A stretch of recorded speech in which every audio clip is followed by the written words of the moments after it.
Hello दोस्तों, कैसे हैं आप सब। उम्मीद करता हूँ ठीक ही होंगे। मैं आप सबके बीच फिर से एक बार आया हूँ अपने यूट्यूब चैनल राज ब्लॉग के माध्यम से। मैं एक बार फिर से आया हूँ सीटेट एग्ज़ाम जो 2022 दिसंबर में जो होगा उसमें पूछे जाने वाले प्रश्नों को लेकर। इसमें जो है सीडीपी जो पेपर होता है उसमें जीन पियाजे से संबंधित प्रश्न पूछा जाता है। 3 से 4 नंबर का क्वेश्चन उसमें पूछा जाता है और हर बार सभी शिफ्ट में पूछा जाता है उसके बारे में। उसमें जो उसका कॉग्निटिव डेवलपमेंट थ्योरी जो है, संज्ञानात्मक विकास का सिद्धांत, जीन पियाजे ने कॉग्निटिव डेवलपमेंट थ्योरी दिया था, जिसे हिंदी में कहते हैं संज्ञानात्मक विकास, जिसका 4 चरण यानी 4 लेवल होता है, 4 सिद्धांत होता है। जिसमें से पहला सिद्धांत होता है संवेदीगामक अवस्था। ये 0 से 2 वर्ष तक होता है। इस अवस्था में बच्चा जो होता है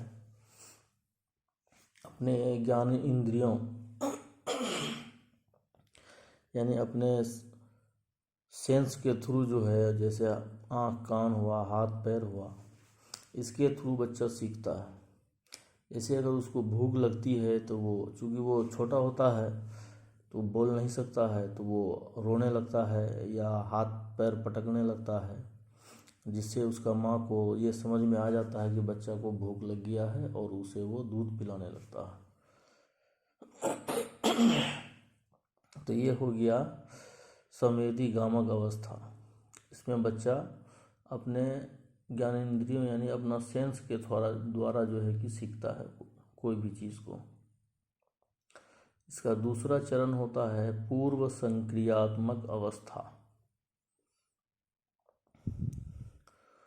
इसको बोला जाता है। इसमें जो बच्चा होता है 2 से 7 वर्ष तक का बच्चा होता है। इस अवस्था में बच्चा जो है अनुकरण करना सीखता है, यानी अपने से बड़े का वो जो है कॉपी करने लगता है।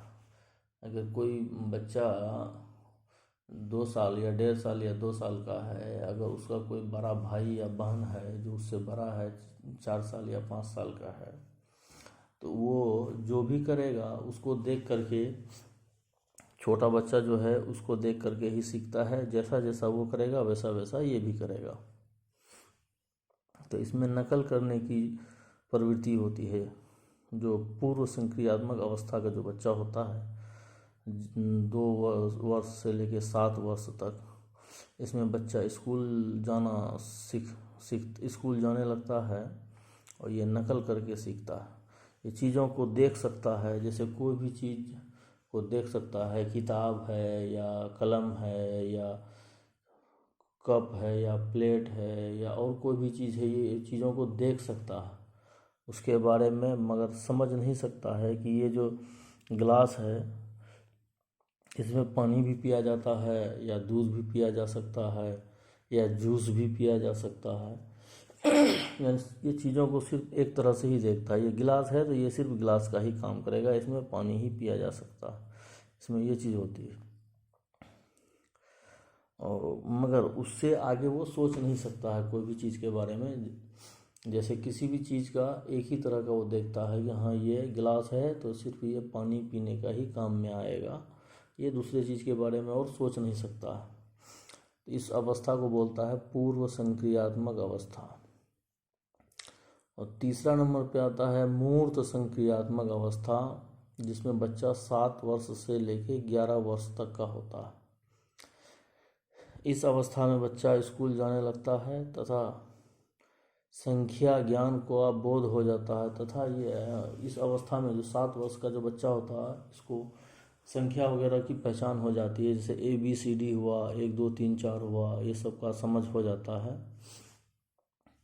और जो चीज़ सामने में देखता है ये उसके बारे में सोच समझ सकता है, समझ सकता है। ऐसे कोई खेल करता है तो उस खेल को वो सोच सकता है, समझ सकता है। ये मूर्त चीज़ है। मूर्त यानी कॉन्क्रीट इंग्लिश में जिसको बोलता है कंक्रीट यानी मूर्त, जो चीज़ वो सामने में देखेगा उसके बारे में वो सोच सकता है, चिंतन कर सकता है, फिक्र कर सकता है।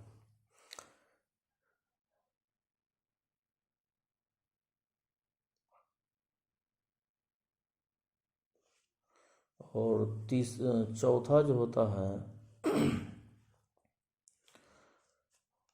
चौथा नंबर में आता है औपचारिक संक्रियात्मक अवस्था। औपचारिक संक्रियात्मक अवस्था, ये 12 वर्ष से ऊपर का जो बच्चा होता है उस अवस्था को औपचारिक संक्रियात्मक अवस्था कहते हैं। इस अवस्था में बच्चा जो है विचार विमर्श करता है तथा तर्क करता है, चिंतन करता है, उस पर जो चीज़ सामने हो उस पर वितर्क कर सकता है यानी चिंतन कर सकता है, और जो चीज़ सामने में नहीं भी हो यानी अमूर्त हो उसके बारे में भी सोच सकता है। जैसे खेल में अगर घोड़ा बनना है तो घोड़ा तो उसके सामने में नहीं है, मगर वो घोड़ा का नकल कर सकता है, घोड़ा या कोई लाठी लेकर के या और कोई चीज़ लेकर के घोड़ा बना के वो खेल सकता है, क्योंकि वो दिमाग में उसका ये चल रहा है कि घोड़ा इसी तरह का होता है। इसीलिए इस अवस्था में जो है बच्चा चीज़ों को उल्टा क्रम में भी करना सीख जाता है। जैसे 1 2 3, अगर 1 2 3 4 5 6 7 8 9 10 होता है तो 10 9 8 7 6 5 4 3 2 1 यानी संख्या को ये उल्टे क्रम में भी व्यवस्थित कर सकता है। तथा इस अवस्था में बच्चा जो है जो चीज़ सामने में है वो भी और जो चीज़ सामने में नहीं है उसमें भी तर्क कर सकता है, चिंतन और ये कर सकता है। तो ये थे संज्ञानात्मक विकास जो है वो 4 अवस्थाएं थी जो चीटेड पेपर में सभी शिफ्ट में पूछा जाता है। ये चीज़ को आप लोग हम याद रखें और ध्यान रखें। इसमें 2 से 3 नंबर का क्वेश्चन हमेशा पूछा जाता है, यानी कि जीन पियाजे का संज्ञानात्मक विकास का जो सिद्धांत होता है इसको हमेशा याद रखिए। एग्ज़ाम में ये हर बार पूछा जाता है।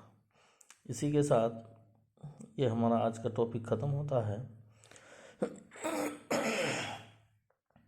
आप सभी लोगों से गुजारिश है कि हमारा यूट्यूब चैनल राज ब्लॉग को सब्सक्राइब करें, हमारी वीडियो को ज़्यादा से ज़्यादा लाइक करें, शेयर करें और सब्सक्राइब करें, ताकि हमें मोटिवेशन मिलते रहे इस तरह का वीडियो बनाने का और आप लोगों के बीच आने का।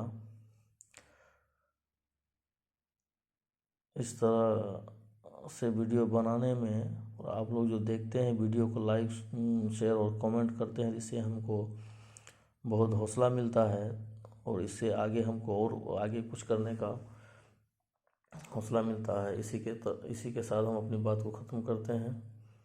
Thank you. जय हिंद, जय भारत।